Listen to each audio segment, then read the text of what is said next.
Toastmaster of the day, fellow Toastmasters and guests. Good afternoon. Before starting, I would request you all to please spare a few seconds on this slide.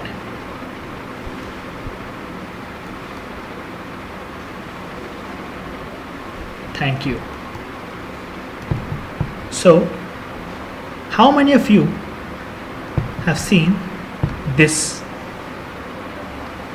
No, I'm not talking about the first floor sign, the big one, fire order. Well, others haven't because they always use elevators, don't you? So, have you ever tried to read it thoroughly? Understand you don't have time, fair enough. Have you tried to understand it? Now, there lies the real deal, people. No. Nobody has gone through it properly because we are a bunch of lazy people.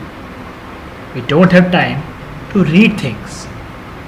We can understand only if someone else tells us about it through a speech. For that specific reason, being the responsible person I am, I took it upon myself to tell you in clear and concise steps the steps which you should follow if you come across any fire hazard. I am going to tell you in the most lucid terms the do's and the don'ts which one should follow when one come across fire in the surroundings, especially workplace. I'll share a few time tested tips which will help you gain confidence to overcome such tough times. I hope at the end of this speech, everybody here would be able to know what to do and what not to do. I hope this would help you to save yours and your colleagues' respective lives. Now, imagine this situation. You are working desperately hard. The deadline is upon you. You have hundreds of pending tasks and your boss is eating your head to finish the work ASAP. You start praying, God, please set this building up on fire and help me, please, please. And voila, God listens to you. You start hearing loud continuous beep, beep, beep, beep, beep, beep, beep, beep. That means somewhere in this building fire has broke out. So here are the steps you should not do. Don't try to become Sherlock Holmes and try to find the source of the fire. Leave that job to the professionals, or as we call them here, the emergency response team. If in case you actually find fire nearby, take a selfie and post on Facebook. Fire in office, enjoying the thrill. Hashtag fire in office. Never ever, ever, ever, ever think of doing that. Fire or no fire, taking a selfie is not the right human behavior, people. Please. Okay, you might have heard the alarm and you think it is no big deal. Well, you're doing it wrong.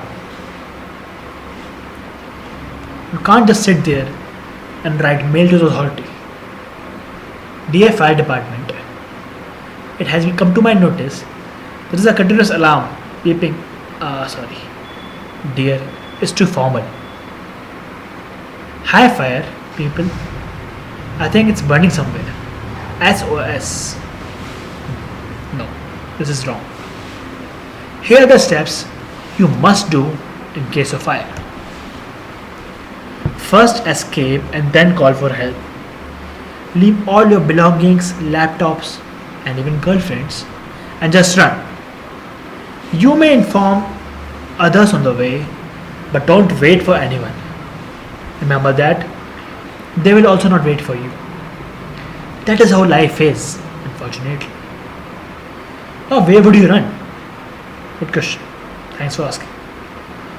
Always be aware of the escape plan route, which you can find on all the floors.